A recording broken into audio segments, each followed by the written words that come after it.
kind of sneaks up on me, you know? Getting big, time to rain on this. Flower in bloom, can't remain a kid. It's on, flavor lips are gone. Time to regain my grip. First they lift and then they sip. Yeah, talking to a girl, can't bite my lip. No, it's off the map. Dirt on your shirt and they're starting to laugh, man. Ron Paris goes around Marin Academy at the end of the day and collects the paper, cans, and glass. If he sees bottles mixed with the paper, he sorts it as much as possible. The recycling is brought to the area behind Foster Hall, where the cardboard, 6 paper bins, and 6 aluminum and glass bins are taken by recycling trucks twice a week to Marin Sanitary Service, located at 1050 Anderson Drive, San Rafael. My pancakes like I'm ready to eat you, damn. How to get so fouled up now, getting pissed off. So the first stop for the recycling truck when it comes in full is over this scale, because everything gets weighed before it gets dumped. So we can keep track of how much is getting recycled and how much is getting put in a landfill. They can't see the stars I see. So the truck actually stops here and pushes the number of the truck so they can subtract the tear weight, which is the weight of the truck. So they can get the accurate weight for what's inside the truck. I won't say I don't, but I think too much and can't let it show. I'm not perfect, but still fit to try. Been through a lot of the bottles and cans here and go around the corner to dump all the paper and cardboard, which we'll take a look at next. So this is all picked up with a large tractor with a shovel and placed onto the conveyor belt so they can be pulled upstairs to be sorted.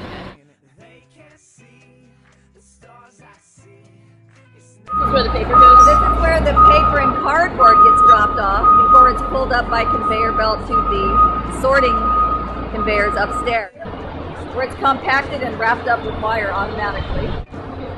So one of these bales weighs about 1,800 pounds. That's about 15 or 16 trees worth of paper right there. And it only uses 50% of the water. So you save a lot of water and trees.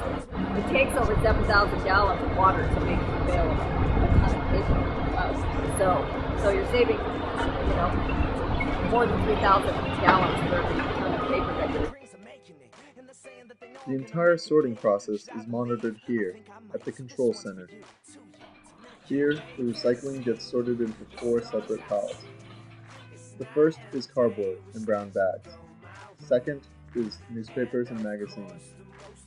Third, low-quality mixed paper like shredded paper, junk mail, and phone books. And lastly, high-quality office printing paper, which is recycled at the Resource Recovery Center. The glass is dropped in this chamber.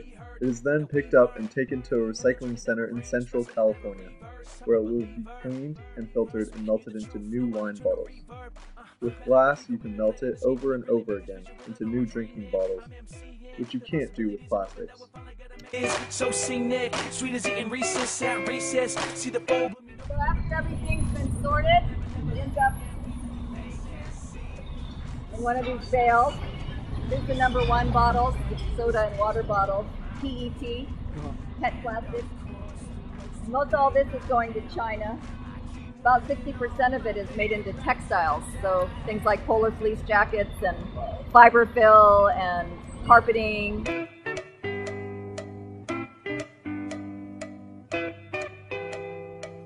The #2, the milk bottles, high density, called polyethylene. They can make this into heavy duty things like plastic lumber for decks and fences.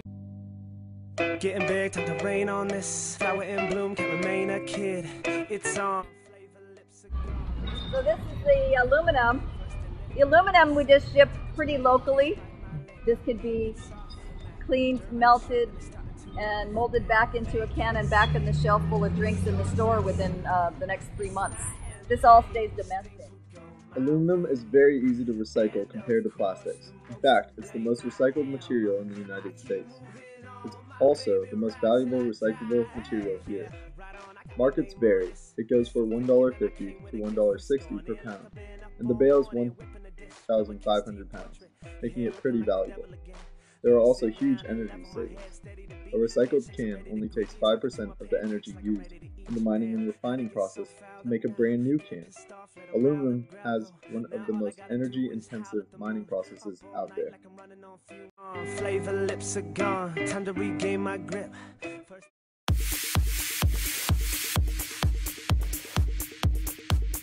We could be a little bit more,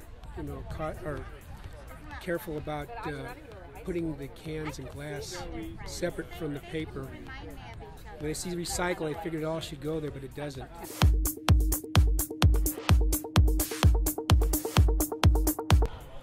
I think that it's amazing that Marin Academy has a recycling system, but I think that they could be clearer on exactly what could be recycled and placed into the recycling bins. I was at a soccer game at one of the schools, and they had recycling bins that had pictures laid out exactly of what you could recycle, and then pictures of the items that you couldn't, that was specific to the cafeteria at that school. And I think that we could apply that here.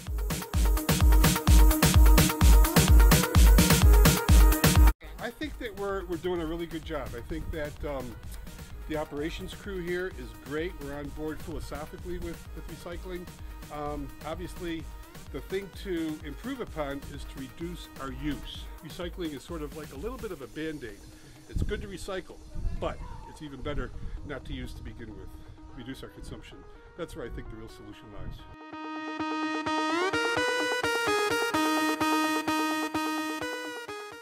Okay, 1, 2, 3. Reduce, reuse, recycle.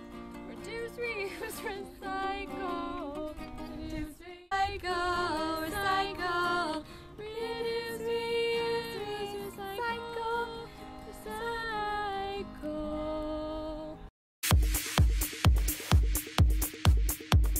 So Where do you think your guayaki bottle will go once you... my guayaki, like after I drink it? After you drink it. Where will Well, you... I'm going to piss it out, and then it's going to go to the toilet, and then the toilet's going to be flushed, and it's going to go down into the sewage network, and the pipelines are going to Not the guayaki. Okay, well, I asked The you bottle, after I the drank actual the guayaki. bottle. Yeah, I'm going to recycle it. It's a trick question because it's in a cycle. It doesn't go anywhere because it's old cycling. I check. Is that good? Reduce, reuse, recycle.